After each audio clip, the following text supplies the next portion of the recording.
shining cowboy, baby. Let's get this show going.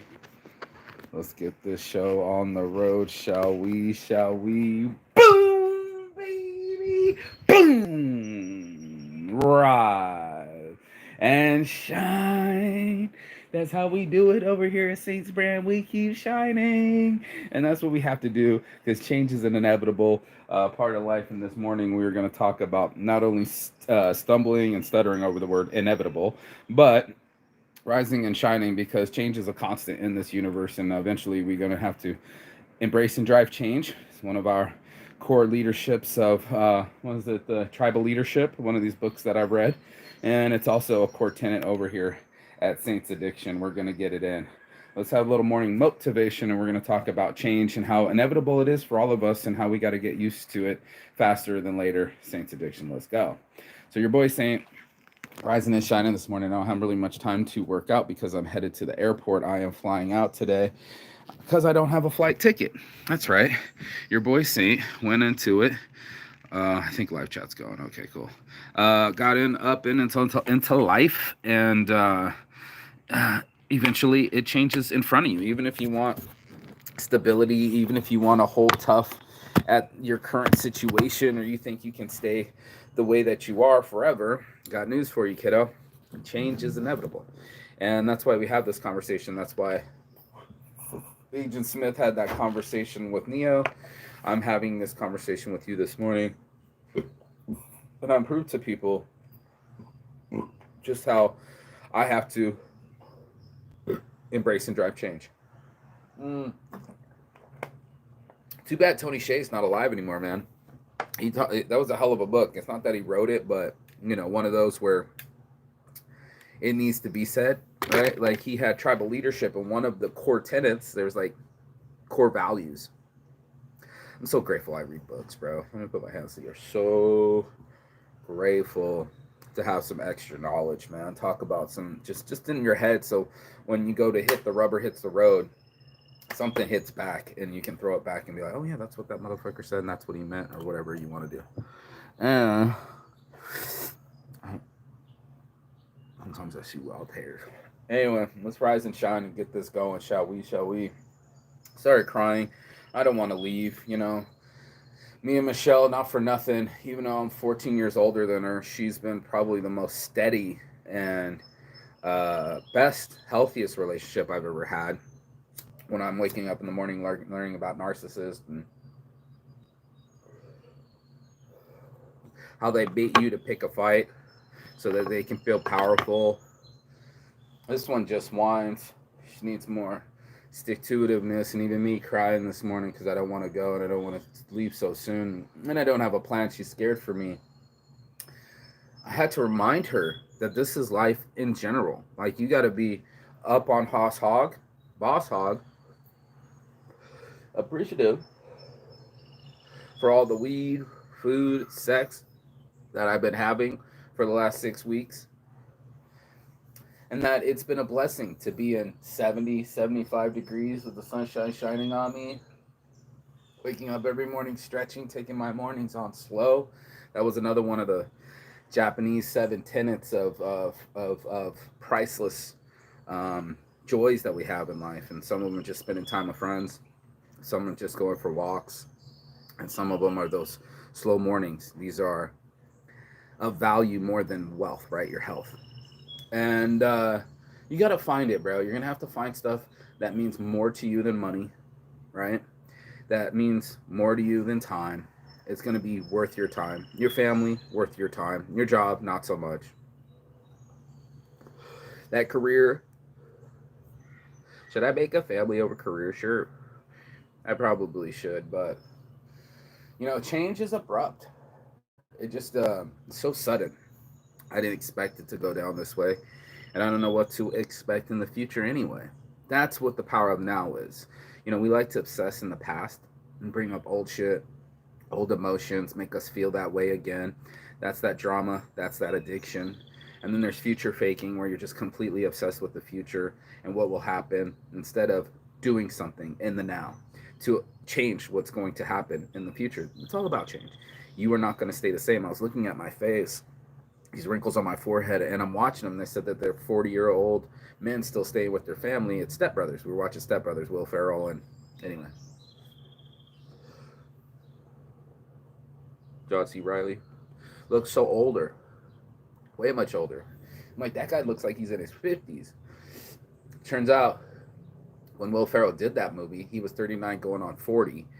And I'm like, do I look? I don't look that old. I saw my best friend for July. I haven't seen him. He's all white, everything. And I was just like, what the fuck happened? Now, he abused drugs pretty hard, so I can almost tell you what the fuck happened. But man alive, if it isn't fucking different for him, his whole fucking life has changed. And I hope he's better for it. And that's the change that I'm looking for. You know, part of the pain when I was learning it, and we all know the pain, is that I knew that it ends, right? Just like the sunshine ends and then it becomes day and night. We have a flow. Who knows what the next wave will bring? And that's what I keep trying to teach this one. She's so concerned about future that she forgets to empower herself now. And part of the part about embracing change is that these scenes, like Pittsburgh, soon change, right? I look up and I'm like, man, the sunshine shining. This is my views. This is my trees. And not but almost less than two months ago, I was in the jungle for 6 months. And then before that, I was in Spain. And then before that, I was in England. And before that, I was in Finland. And as I brag about all the places I've been, I earned that shit. I paid my way. A whole year around the world, year, 3 months now. And been a hell of a journey, bro. It's been a hell of a journey. All of it come to said. When I started it, I was depressed. And now I got myself back. And that's all that matters. You know what I mean? It doesn't matter that I have no money. It doesn't matter that I have no plane ticket. It doesn't matter that I have an idea what's going to happen. What matters is that I keep going.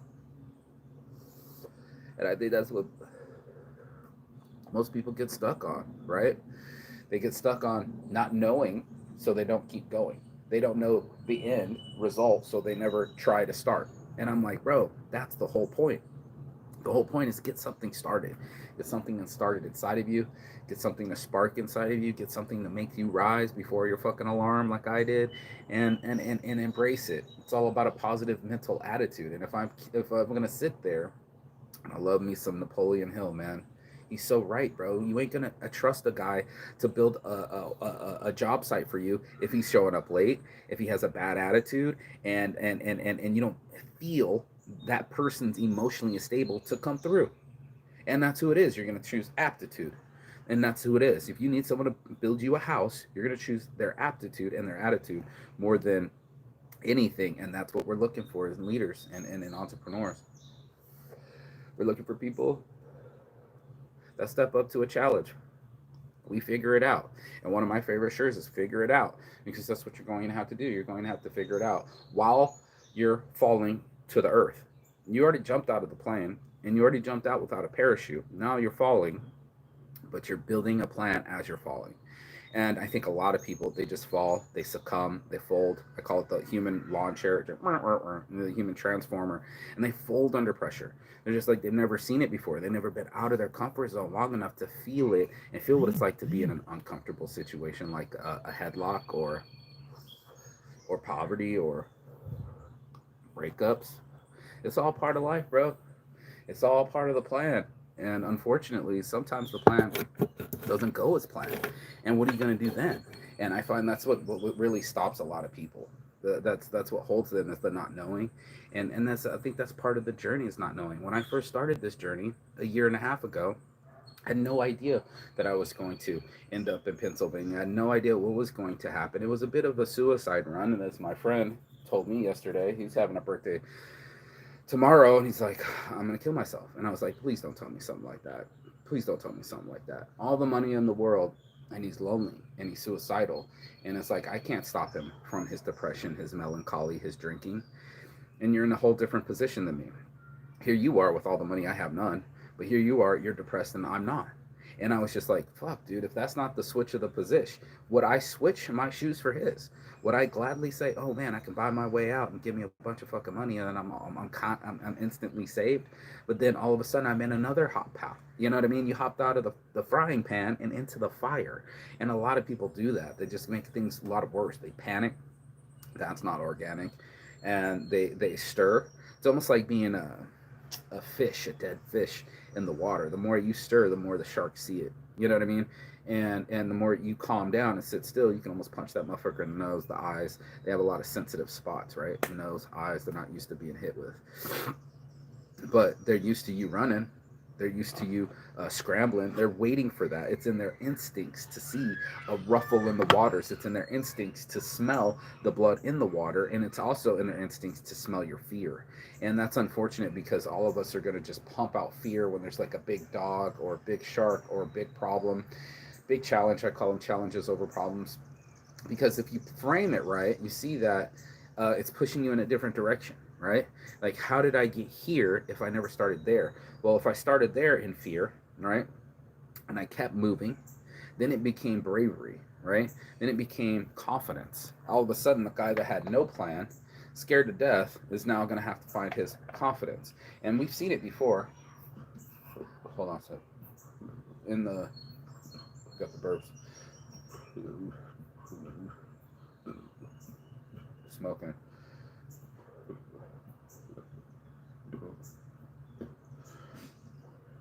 I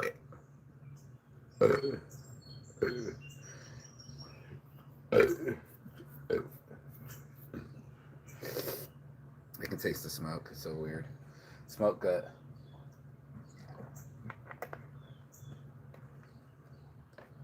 Mm. Makes my guts bubble up, but that's what we had in 300. You had to be like 14, 15, 16, and they send you up the hill, and there's a wolf, and they leave you with no clothes, and it's cold, and you got to hunt this wolf, and it's very dangerous, and it's very scary, and you're only there by yourself with you and your stick and your fear, and this thing smells your fear.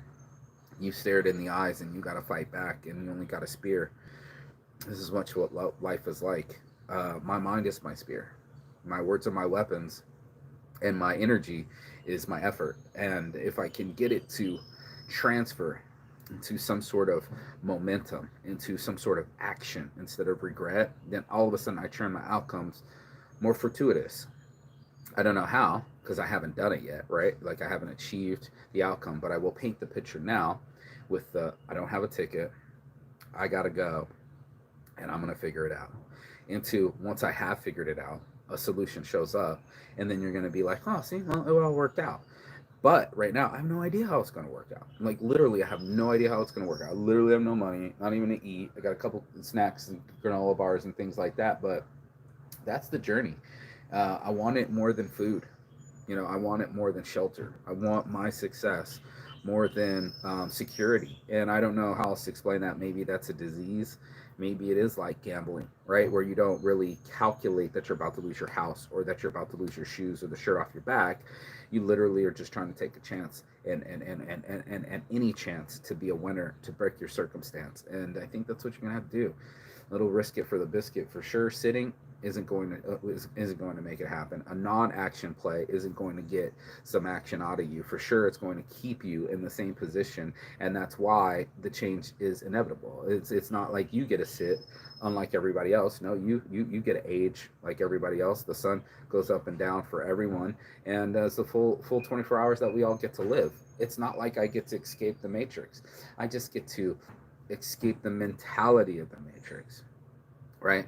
The mentality of the matrix would have me worry about the outcome as if it's going to change the outcome. It's going to have me spend all that precious time, the now, sitting in anxiety and not breathing and my head rushing into sitting still and whatever be will be. And I've been fine this whole time, and that's what I depend on, right? Like I am loved, right? Everything's going to be okay, and this too shall pass. And if these are my mantras, then I have to hold them true. I heard Napoleon Hill, he wrote like 113, and a few of them is what he gave. But what was the one that I wrote down yesterday?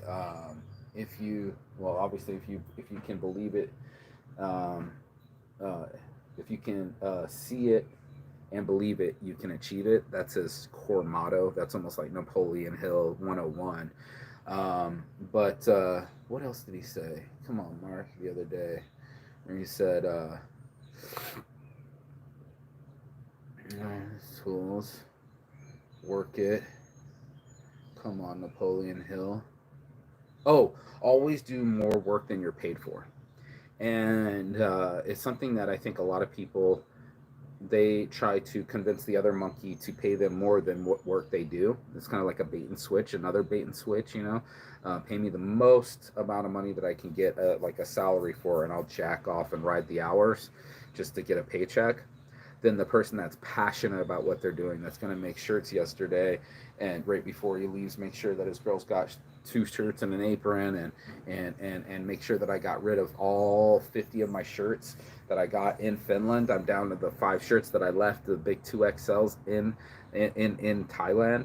I got another box of memories to be mailed to me. That's another travel tip if you guys want one. Let's let the neighbor go by. Pro tip is I leave boxes. I got a box in Finland, and now I got a box in Pennsylvania, and I have my friends just ship it to me, or my girl ship it to me later, so I don't have to carry it on my back and haul that heavy shit around. I can offset some of my burden, right? You know, I can lighten my load, if you will, and that's what it's all about, man. This journey is going to be tough, but why burden yourself with more burden? Why keep the weight on your heart? Why keep the weight on your mind? And why keep the weight on your back when you can think smarter, go lighter, streamline your shit? I got fucking my hoodies and rain jackets, and I'm like, it's gonna be 115 degrees in Vegas. That's gonna be 30, 40, 45, almost 50-degree difference from what I'm used to right now, hopping into the frying pan and into the fire. And that's what it is. You're just gonna have to find that burning desire that doesn't matter whatever the fire is. You know, if it's your pet, your child, your family photos, all of a sudden you're going back into the burning building, back into your burning house, trying to save all the memories that are priceless for you. Why? Because that means that much to you. And that's what we do. If it means that much to you, you won't eat, you'll give it to your kid. If it means that much to you, I've seen it before, you'll be homeless sleeping in the floor. What was the movie your boy uh uh was it Finding Happiness? What was his name? Oh, anyway, you remember Will Smith? He played his character, the black stock market guy, and I mean, he got out of jail and showed up in his paint clothes to go get an interview, and people were like, "Do you normally show up this way?" He's like, "No, but I just got out of jail. I'll be honest with you, and it wasn't for anything crazy. It was just because of this and that, and then I got out, and then I showed up because I wanted to let you know that no matter what, I'll show up." So people were like, "Wow, Chris Gardner, that's what his name is," and man, him sleeping on the floor with his son, and now he's fucking making all the money. He got a Ferrari. He hired himself his own fucking chauffeur because he couldn't catch a taxi in New York, and no most people would have quit, right? Hey, you're in jail, fuck that job, right? Or I'm black and I wasn't educated in stocks, or my wife's riding me and she's drilling holes in my canoe and leaving me. I mean, his story is really fucked, and most people would have just said, "I quit." And I think there's something in an entrepreneur spirit of there's no quit. There's only keep going and keep shining and figure it out. That's a three core tenets of Saints brand. Is the keep shining, you know, the figure it out is my Saints addiction, and whatever the third one I just said, probably be my mostly Saints, because it's like, you know, I'm not perfect, I'm perfectly imperfect, right? You're made the way you are in God's image and creation, and then the way that your parents gifted you with life. And then you get these scenarios where now you have free will, and you get to choose to make the scenarios better or worse for yourself, keeping a positive attitude over your negative mental attitude. For sure, you can't build with the negative mental attitude. For sure, when you're looking at the thing and all you see is fear and negativity and something not working, is your outcomes are 1000% true. And then you see other things where I've been there, where my rent was due, and one of the Periscope people helped paid for it. Shout out to Ribbit. He was there for me. Daniel, big bearded dude from Periscope, fronted me like 2-3 grand, bro. And he was like, "Man, I need that money. I don't know, but God just told me to give it to you." And luckily I paid him back, and it was fortuitous. He said he took on a chance on a stranger from Periscope and sent me that money when I needed it the most, and it worked out. Or or even going to Thailand this last trip. I had no ticket out of Finland, and it was getting cold, bro. Like, like really cold, like blizzard cold, snow on the ground. And I'm like, man, I got to get to Thailand. And my buddy's like watching a hockey game, and he's like, look, if this team wins, I'll buy you a ticket. I didn't know I was getting a ticket that day. I didn't know he was even gambling on the fucking game. But boom, baby, boom. That was my ticket to Thailand. And if it wasn't for my friend Mark Ireland giving me ETF or ETH, Ethereum, a little bit of Ethereum became like $550 and was my ticket off of the island in Thailand back here to Pennsylvania. Shocked. I didn't even have enough money to finish it. I just sent the Ethereum to another friend, and he added like 200 pounds on top of it just so I can get my bag and get my ass out of it. Friends have been saving me left, right, straight. Gianni, thank you so much, man. 2,000 euros when I needed it the most, and it helped me live the rest of the months through Thailand in very comfortable fashion, and I'm grateful. I didn't have answers, bro, and even now I don't have any answers. And you don't see me go, "Oh no, what's gonna happen, dude?" And like Michelle's doing that for me. She's just over worrying, crying. I'm not just gonna drop you off at the airport with no ticket. My dad wants to buy you a ticket. I'm like, maybe that's my out. Maybe I'm too stubborn to get my own ticket out. They say that too. God said, first I sent you a canoe, then I sent you a boat, and then I sent you a helicopter. You waved them all off, and now you're drowned at, St. Peter's fucking pearly gates, and you're wondering why. Man, I send help all the time. And that's not just a rhyme, but it's also a whisper. Like if we're paying attention, right, and we're aware enough, you're like, there's so many different times. When I called my friend Gianni and he gave me that 2,000 euros, when I called him, I did not originally call him for money. I had no idea that he had money. I had no idea that he was going to help me. I had no idea that we were going to meet up, and I had no idea he was going to save me. And all of a sudden, now I have an investor for the fucking bungalows. He threw me 2,000 euros, and he's still my friend to this day. Still calls me, doesn't even mention it. It's not that big of a deal because that's what friendship's about. He's like, Mark, I got 100,000 euros at home. I have no sons. All my family's super rich. If I give it to them, they'll just buy another Tesla. And their other cars are way better than Teslas. They're $250,000 vehicles running around London with a $2.5 million fucking home, a pound home. That's what ends up happening, right? Like they would just waste the money. They're over flying to England to go do weddings and shit, the whole family from Italy. Why aren't you getting married in Italy? Anyway, so my point is just this. This is like, for some people, their perspective is like they can't make up the difference. They can't. I kept telling about that kind of that squeeze, right? It would mean a lot to somebody. Like that's why I'm coming up with Thanksgiving. It would mean a lot to somebody in the Congo. I thought the dude was working a whole week of manual labor for $5. I was like, here's $10. Take 2 weeks off, bro, in Bangladesh, and you're basically slave labor. I don't have it that bad. I just don't. And I painted myself into this own picture. I got to travel the world. I got to see Big Ben. I got to see the Hagia Sophia. I got to see La Sagrada Familia. And the price to pay is maybe some insecurities and some change. But I'm okay with that. Like my grandma said, you came back healthy, you're alive, and you're back in your own country. The rest I can survive. I can find a Greyhound ticket somehow, some way. One of my friends will probably gift me a ticket just to get back. And I got friends that will pick me up at the airport. And how awesome is that? That's all it is. It's just me trying to get to my touchdown, trying to get back to Vegas, trying to get to Champs, trying to get to see the 25th anniversary of a huge convention that I'm a part of, blow up Joint Weed Club, blow up Saints Addiction, my apparel, the 3D Weed On shirts. I wish I had it. I left my hoodie all the way in Finland, but I don't want no hoodie at 115 degrees, right? Like I'm gonna wear this probably indeed. I'm gonna wear my tank tops and the He Did Inhale shirt, and maybe make some more new shirts so I can look good at the events. But I got shirts to make. I'm getting orders left, right, and straight. Hopefully my friends at XVape come through. I'm supposed to have a new Saints Addiction affiliate code for you. I don't know what's gonna happen when you pop it in. I think it's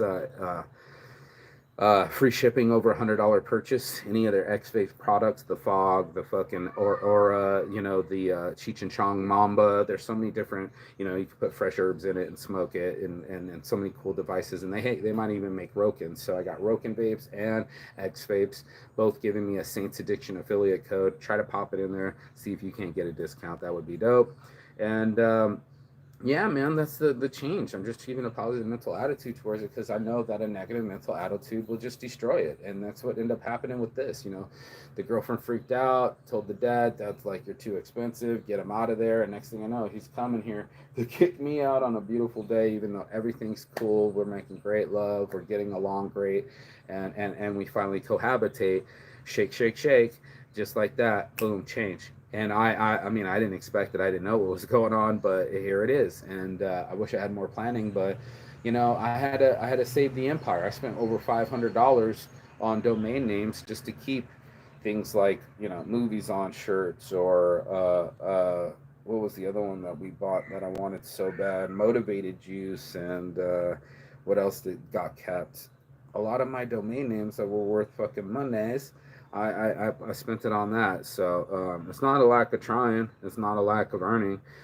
It's lack of prioritizing, maybe, or just I just rather be homeless and hungry with my domain names than without my domain names. I can just put it that way. Maybe it's an addiction. Maybe I'm just addicted to my business and being successful and whatever it takes, including fasting, starving, or homelessness. It just didn't matter to me. The outcome mattered to me more than anything. They said don't get addicted to the outcome. It's just more of the process. This is like I'm willing to do whatever it takes. And I think that's the entrepreneur spirit. I think that's the can-do spirit that we all need to take. It's just like, look, man, it's not always going to work out and be rainbows and butterflies for all of us. It's nice that the sun is shining and it's quiet out here, but like the other day, there was music or fireworks or garbage trucks. It doesn't even matter. Something's coming. And that's what I love about change. You just can't constantly stay that way. The car you're driving won't be the same. The clothes that you're wearing won't be the same. And the way you look won't be the same. And that's just it. So change is inevitable. I think it's high time you got to embrace and drive change, because the more you embrace it, the more you get comfortable with it, getting out of your comfort zone, getting ready for change, that you can look forward to something being different. I think a lot of people are just scared that it'll always be same. You'll always be in poverty. You'll always be homeless. You'll always be hopeless. And that's just not true.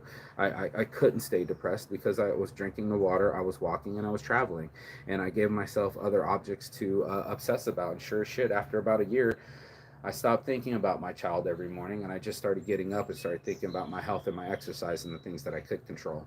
And then I realized that my thoughts were my reality, so I needed to start thinking more positively, and that was important too. And just thinking about all the hard work that's been done and all the people that are involved. And I even started to apologize to some people from my past.